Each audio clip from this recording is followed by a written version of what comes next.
ত্রিভুজ, চতুর্ভুজ আর বৃত্ত গাণিতিক পদ্ধতিতে আমরা এই রথটাকে কিন্তু বানাবো, যেটা করলে তোমরা খুব আনন্দ পাবে।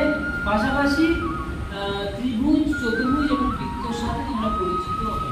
ঠিক আছে, তাহলে আমরা প্রথমে বানানো শুরু করছি। ভালো করে সবাই দেখে নেবে, তারপরে নিজেরটা নিজে বানাবে। আমি কিন্তু কাউকে হেল্প করবো না। আমি যখন বানাবো তখন তোমরা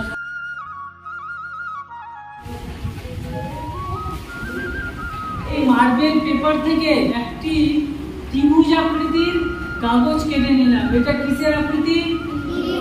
সবাই চেনো? ঠিক আছে। এরপরে মার্বেল পেপার থেকে আমি আরেকটি কাগজ কেটে নেব। এটা কিসের আকৃতি? জোরে বলো। তাহলে ত্রিভুজ কাটা হলো, চতুর্ভুজ। আরেকটা কাগজ, এই বৃত্ত কাগজটা আমরা ছোট ছোট টুকরো টুকরো করে গোল গোল করে কেটে নেব। এরকম গোল গোল করে কেটে নেব। ঠিক আছে, বিকে গেলে কিন্তু ভালো লাগবে না দেখতে। এরকম করে আমি নিয়ে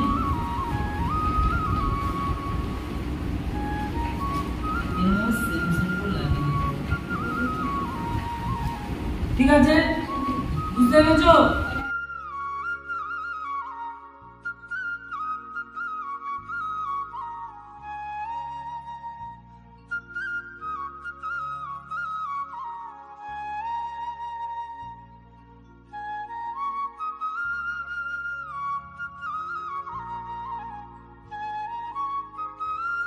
আজকে উত্তরা, তাহলে আমরা সবাই একসাথে বলবো জয় জগন্নাথ।